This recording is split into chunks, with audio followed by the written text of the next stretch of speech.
At 11:47 p.m. on a Tuesday night in October, Margaret Thompson was standing at her kitchen sink when she witnessed something that would shatter her understanding of the quiet suburban neighborhood she'd called home for 23 years.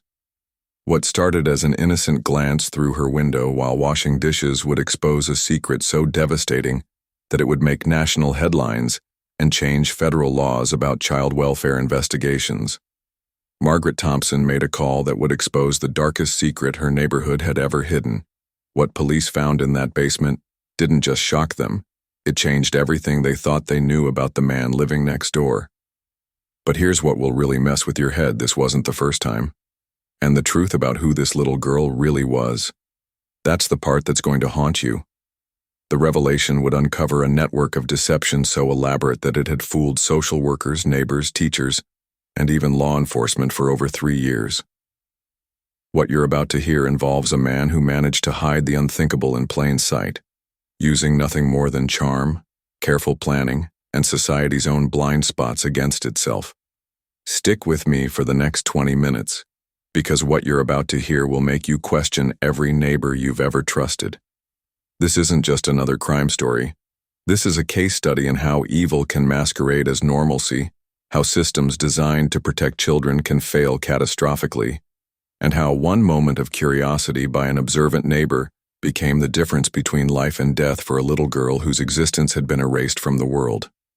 Before we go deeper, let us know in the comments where you're watching from. We'd love to hear from you, and don't forget to hit that subscribe button so you never miss any of our upcoming videos. Now let's begin with what Margaret Thompson saw that night, and why it took her exactly 4 minutes and 37 seconds to decide to pick up the phone. Margaret Thompson was 67 years old, a retired postal worker who had spent 4 decades delivering mail through rain, snow, and scorching summer heat in Millbrook Heights, a suburban community 30 minutes outside Columbus, Ohio. She knew every house on her route, every family's routine, every dog that might chase her truck, and every resident who collected their mail in pajamas. Margaret was the kind of person who noticed when Mrs. Patterson down the street hadn't picked up her newspapers for 2 days, or when the Hendersons' teenage son started coming home after midnight on school nights. Her neighbors called her nosy, but Margaret preferred to think of herself as observant, a quality that had served her well during her postal career and had made her the unofficial neighborhood watch coordinator. On the night of October 15th, Margaret couldn't sleep. She'd been battling insomnia since her husband Robert died 8 months earlier, and their empty house felt too quiet, too still. She'd tried reading, tried watching late-night television, tried the meditation techniques her daughter Sarah had taught her, but nothing worked. At 11:43 p.m., she gave up and shuffled to the kitchen in her worn terry cloth slippers, deciding that a glass of warm milk might help her relax. As she stood at the sink, filling the glass with water to heat in the microwave, her eyes automatically scanned the street outside her kitchen window. Millbrook Heights was the kind of neighborhood where people took pride in their property values. The houses were modest but well-maintained, the lawns were manicured even in October, and the streets were lined with mature oak trees that had been planted when the development was built in the 1980s. At nearly midnight on a Tuesday, the street was exactly as quiet as Margaret expected it to be. Porch lights cast gentle circles of yellow light, garage doors were closed, and not a single car moved along the residential street. It was peaceful, predictable, and completely ordinary. That's when Margaret noticed something that didn't belong. Across the street and 3 houses down, at 1247 Millbrook Lane, there was a faint light coming from somewhere it shouldn't be. David Patterson's house was dark except for his usual porch light, but there was definitely illumination coming from somewhere near the foundation. Margaret squinted through her reading glasses, trying to make sense of what she was seeing.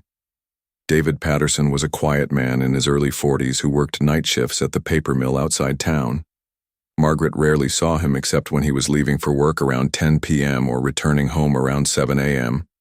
He kept his yard neat, paid his bills on time according to the Postal Service gossip she still heard from her former colleagues, and generally minded his own business. Margaret had noticed that David sometimes had visitors, usually on weekends, but she'd never paid much attention to who came and went from his house.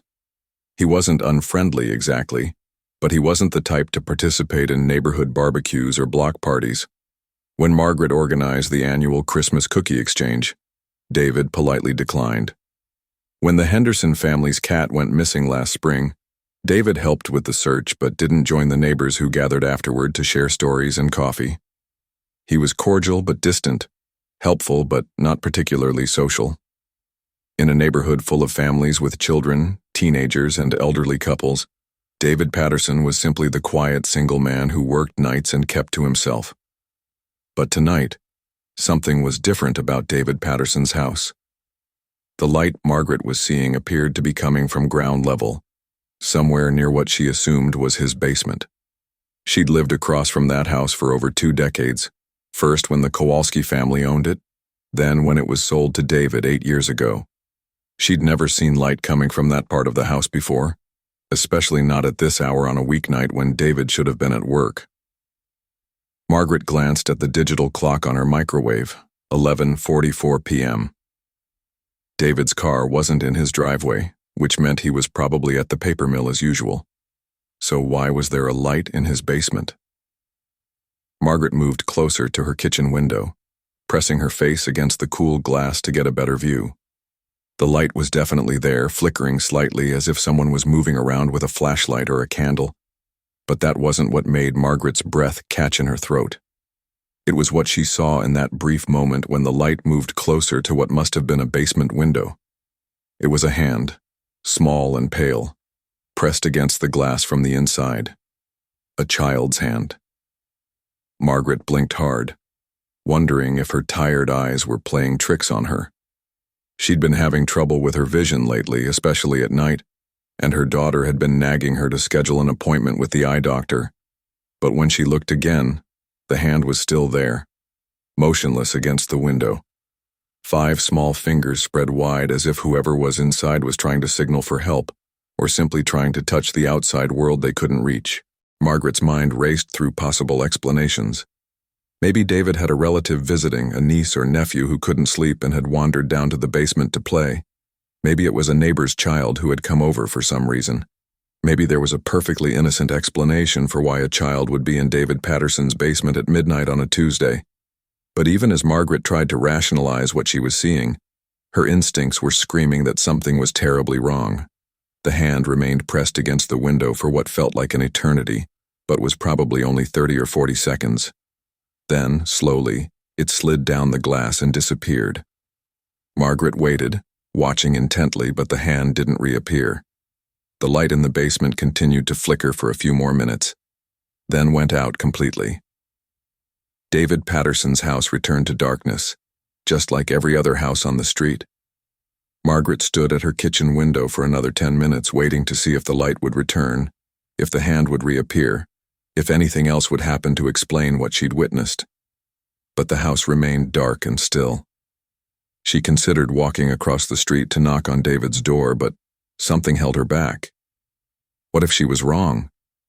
What if there was an innocent explanation, and she embarrassed herself and David by making a scene over nothing? What if her tired eyes and recent grief had made her imagine something that wasn't really there? But Margaret couldn't shake the image of that small hand pressed against the glass. She'd raised 3 children of her own, and she'd been around enough kids during her postal route to know what a child's hand looked like. What she'd seen wasn't her imagination, and it wasn't a trick of the light. There had been a child in David Patterson's basement at midnight, and something about the way that hand had been pressed against the window suggested desperation, not play.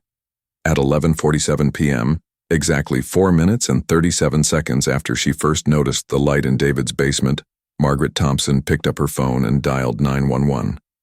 Her hands were shaking as she waited for the dispatcher to answer, and her voice was unsteady as she tried to explain what she'd seen.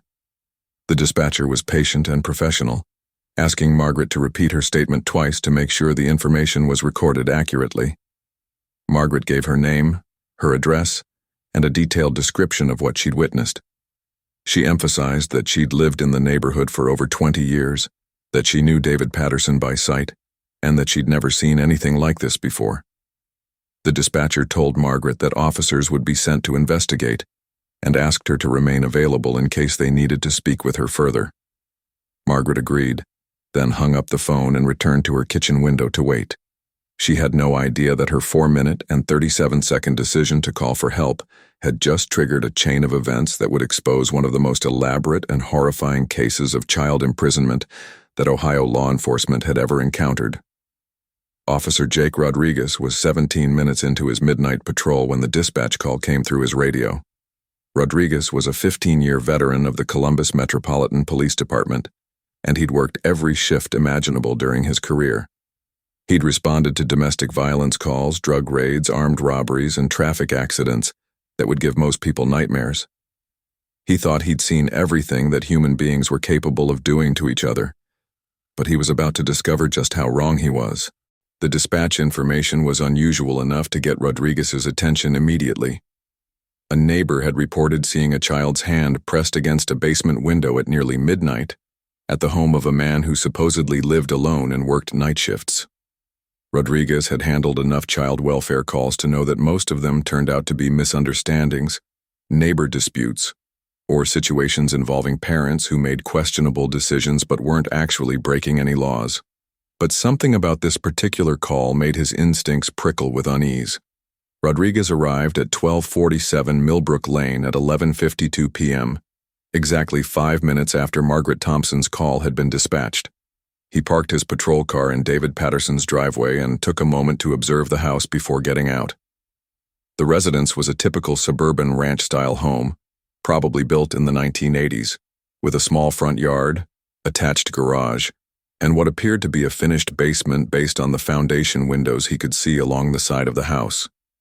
Everything looked normal and quiet, exactly what he'd expect to see at a single man's residence at midnight on a Tuesday. Rodriguez walked around the perimeter of the house using his flashlight to examine the basement windows that were visible from the street. The windows were small and positioned high on the foundation wall, typical of most suburban basements, and they were covered with what appeared to be heavy curtains or blankets from the inside. Rodriguez couldn't see any evidence of the light that Margaret Thompson had reported, and there was no sign of any hand or movement behind the windows. The house appeared to be completely empty. Rodriguez returned to his patrol car and radioed dispatch to request additional information about the homeowner. Within minutes, he had basic details about David Patterson, including his employment at the paper mill, his clean criminal record, and the fact that he'd lived at this address for 8 years without any previous police contact. Everything about David Patterson appeared to be completely ordinary, which made the neighbor's report even more puzzling. Rodriguez decided to knock on the front door, partly to follow standard procedure and partly because something about the situation was bothering him in a way he couldn't quite articulate. He'd learned to trust his instincts during his 15 years on the force, and his instincts were telling him that this wasn't a routine call. He approached the front door and knocked firmly, identifying himself as a police officer and asking if anyone was home. There was no answer, which Rodriguez had expected since David Patterson was supposed to be at work. Rodriguez knocked again, louder this time, and called out his identification once more. Still no response. He was about to return to his car to file a standard report when he heard something that made him freeze in place. It was faint, almost inaudible, but Rodriguez was certain he'd heard what sounded like tapping coming from somewhere inside the house. Rodriguez pressed his ear against the front door and listened intently. The tapping sound came again, 3 quick taps, then silence. Rodriguez waited, and after about 10 seconds, the tapping repeated, 3 quick taps in exactly the same rhythm. It sounded like someone inside the house was trying to get his attention, and the rhythm seemed deliberate, almost like a signal. Rodriguez radioed for backup and tried the front door, which was locked. He walked around to the back of the house, where he found a sliding glass door that led to what appeared to be a small patio area. The sliding door was also locked, but Rodriguez could see that there were no curtains or blindkets covering it, giving him a clear view into what looked like a living room area. The room appeared to be empty, with furniture that looked like it hadn't been used in months. There were no signs of recent activity, no personal belongings visible, and no indication that anyone actually lived in this space. Rodriguez was examining the patio door when backup arrived in the form of Detective Maria Santos, a 12-year veteran who specialized in child welfare cases. Santos had been called in because of the nature of Margaret Thompson's report, and she brought with her a portable radio that could contact social services if needed. Santos and Rodriguez quickly compared their observations and agreed that something about the situation felt wrong, even though they couldn't point to any specific evidence of wrongdoing. The two officers decided to interview Margaret Thompson before taking any further action. They walked across the street to her house, where Margaret was waiting anxiously in her living room, still wearing her bathrobe and slippers. Margaret repeated her account of what she'd seen, providing additional details about the timing, the location of the basement window, and her certainty that what she'd witnessed was a child's hand pressed against the glass from the inside. Santos asked Margaret several follow-up questions about David Patterson, his routine, his visitors, and whether she'd ever noticed anything unusual about his behavior or his property. Margaret explained that David had always been polite but distant, that she rarely saw him except when he was coming or going from work, and that she'd never known him to have children visit his house. She mentioned that she'd occasionally seen women visit David on weekends, but never children, and never anyone who stayed overnight. Rodriguez told Margaret about the tapping sound he'd heard from inside the house, and Margaret's expression immediately changed to one of alarm.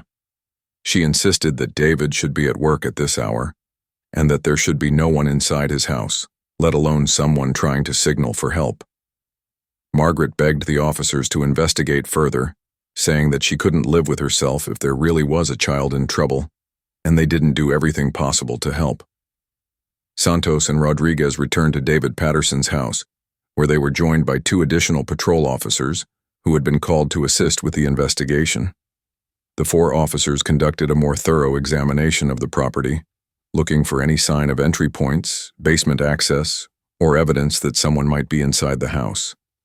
During their search, Officer Rodriguez heard the tapping sound again, and this time Santos heard it too. The sound was definitely coming from inside the house, and it was definitely rhythmic and deliberate. Santos made the decision to contact a judge to request an emergency search warrant, based on the combination of Margaret Thompson's eyewitness account, the strange tapping sounds, and the overall circumstances that suggested a child might be in immediate danger. The judge granted the warrant within 40 minutes, and at 1:15 a.m., police officers entered David Patterson's house through the front door, which they were legally authorized to breach under the emergency circumstances. What they found inside David Patterson's house would become the subject of federal investigations, congressional hearings, and changes to child protection laws in 17 states. But none of that bureaucratic aftermath could capture the horror of what Detective Santos experienced when she opened the basement door and heard a voice that would haunt her dreams for the rest of her career. A tiny voice that whispered from the darkness below, "Please don't hurt me. Please don't tell him you found me. Please just let me go home." The basement stairs were narrow and steep, the kind you'd find in thousands of suburban homes across America. Detective Santos descended slowly, her flashlight beam cutting through the darkness ahead of her, while Officer Rodriguez followed behind with his weapon drawn. The basement smelled like dampness and fear, a combination of musty concrete and something else that Santos couldn't immediately identify, but that made her stomach clench with dread. At the bottom of the stairs, Santos found herself in a typical unfinished basement with concrete walls, exposed ceiling beams, and a concrete floor. But what made this basement different from thousands of others was immediately apparent. In the far corner, hidden behind a makeshift wall of plywood and tarp, was what could only be described as a prison cell designed to hold a child. The cell was approximately 6 feet by 8 feet, with walls made of plywood that had been reinforced with metal brackets. There was no door, just an opening that could be blocked with a heavy piece of plywood that lay nearby. Inside the cell was a mattress on the floor covered with blankets that appeared to have been washed recently. There was a bucket in one corner that served as a makeshift toilet, and a small table with plastic dishes and cups. The walls were covered with children's drawings, dozens of them, created with crayons and markers and depicting houses, families, flowers, and animals, the kind of artwork that any child might create. But it was the child herself who broke Detective Santos's heart, and filled her with a rage she'd never experienced before in her 12 years of law enforcement. Huddled in the corner of the cell, wrapped in a blanket, was a little girl who appeared to be about 6 years old.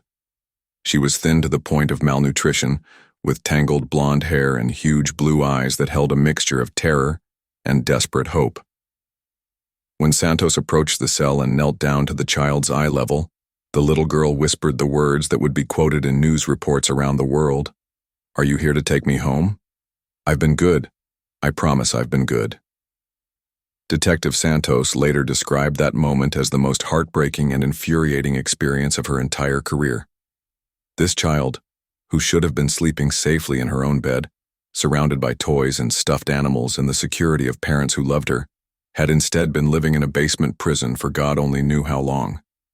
Santos immediately called for paramedics and child protective services, while Officer Rodriguez secured the scene and began photographing evidence. The little girl was afraid to leave the basement at first, explaining in a whisper that he had told her that bad things would happen to her if anyone ever found her there. Santos spent 20 minutes reassuring the child that she was safe, that the police were there to help her, and that no one was going to hurt her ever again. When the child finally agreed to come upstairs, Santos wrapped her in her own police jacket and carried her up to the living room, where paramedics were waiting to examine her.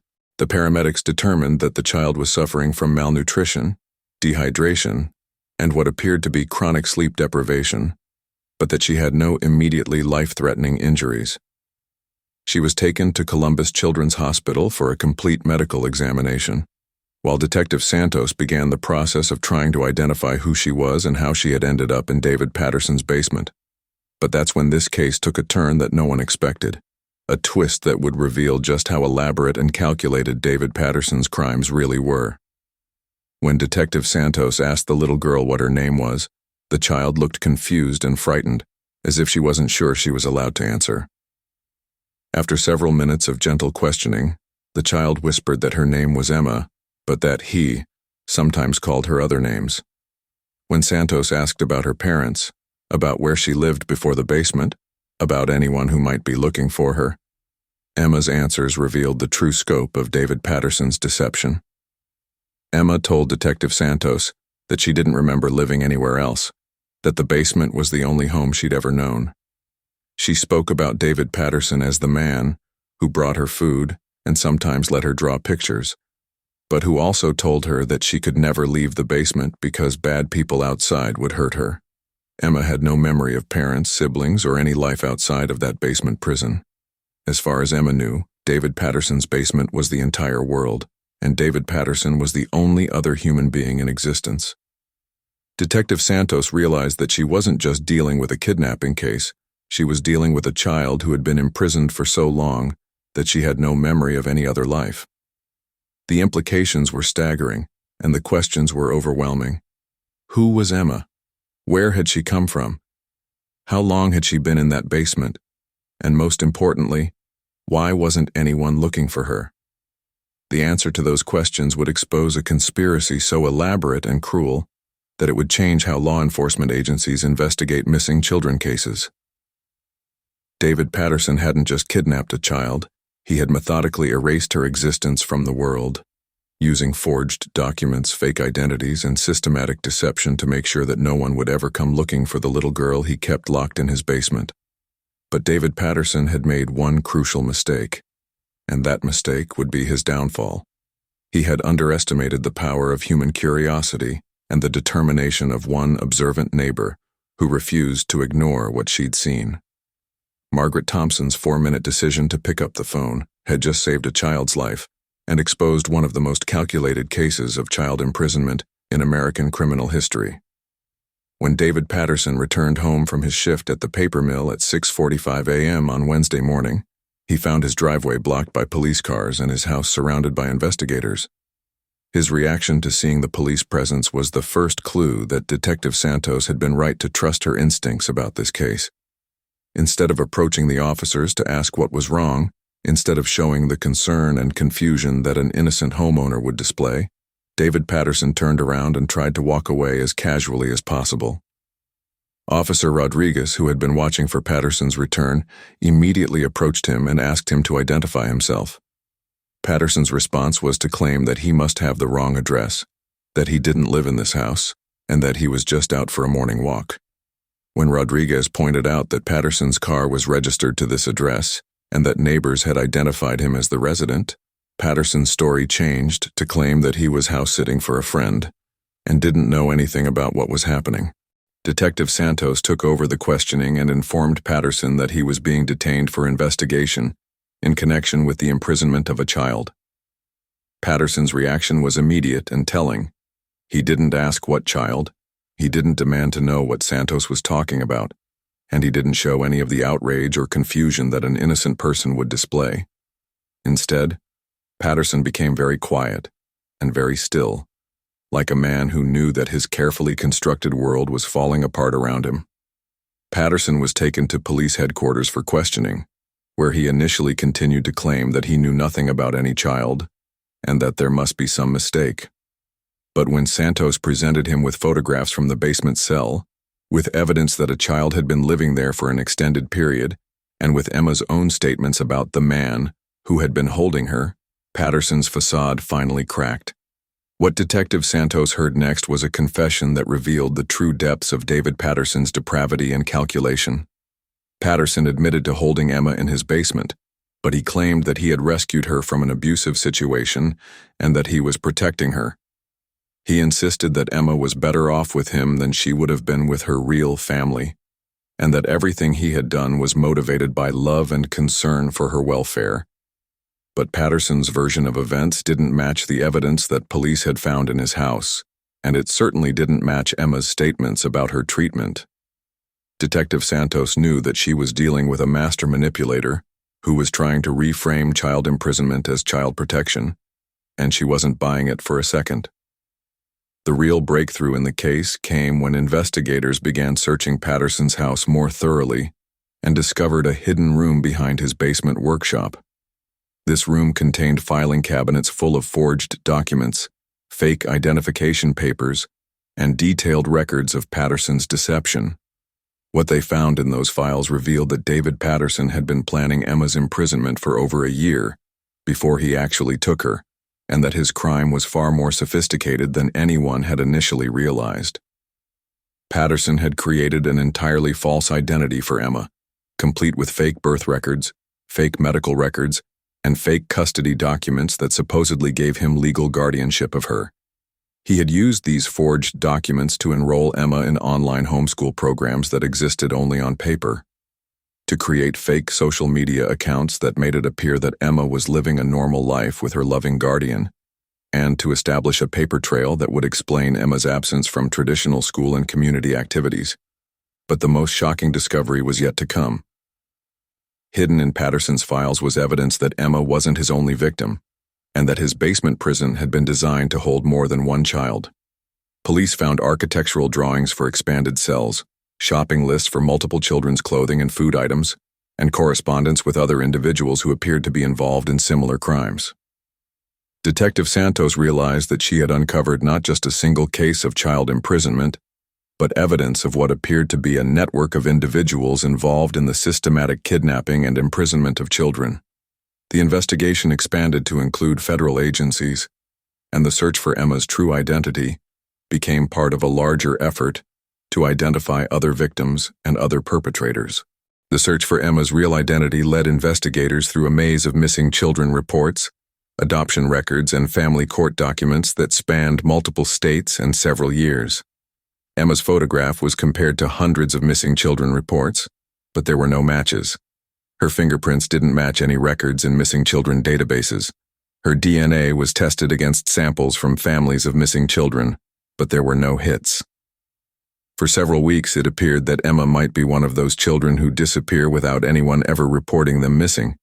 Children who fall through the cracks of the system because they have no one to advocate for them.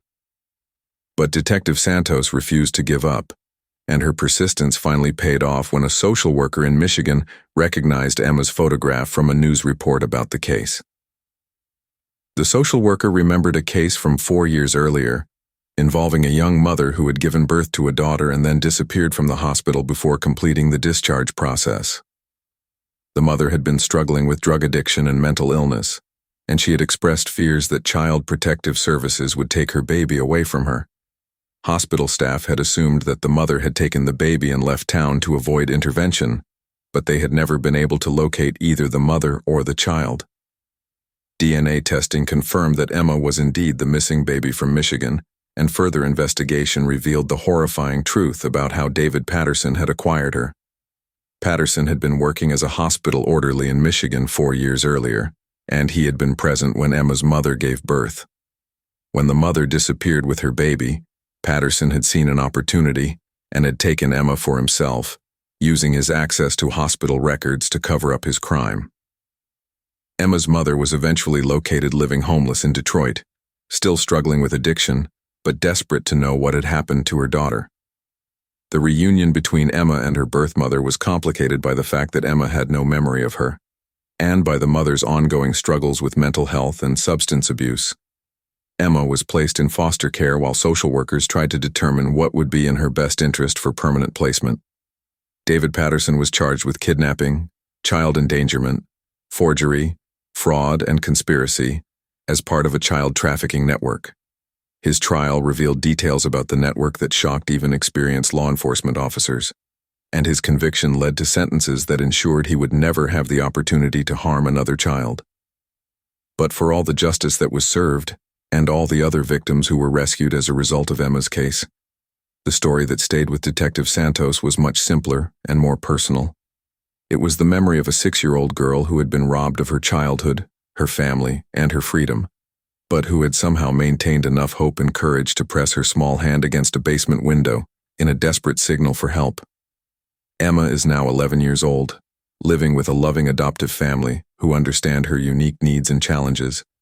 She attends regular school, plays soccer, and loves to draw pictures of houses and families and flowers, just like any other child her age. She has no memory of the basement where she spent the first 6 years of her life, and her therapists believe that this amnesia may be a protective mechanism that will help her heal and move forward. Margaret Thompson still lives across the street from the house at 1247 Millbrook Lane, which now sits empty and is scheduled to be demolished by the city. She keeps a light on in her kitchen window every night, and she says she always will, because you never know when someone might need to see that there's help available, that someone is paying attention, that someone cares enough to pick up the phone and make a call that could save a life. The case changed how law enforcement agencies investigate reports of missing children, how hospitals track newborn babies, and how social workers monitor children who are being homeschooled or educated outside the traditional system. But perhaps most importantly, it reminded communities across the country that the greatest protection children have is the watchful eyes and caring hearts of neighbors who refuse to look the other way when something doesn't seem right. Emma's hand pressed against that basement window was more than a signal for help.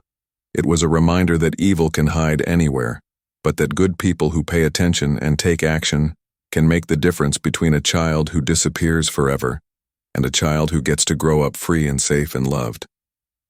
Margaret Thompson's 4-minute decision to trust her instincts and make that phone call didn't just save one little girl. It exposed a network of predators and prevented countless other children from suffering the same fate.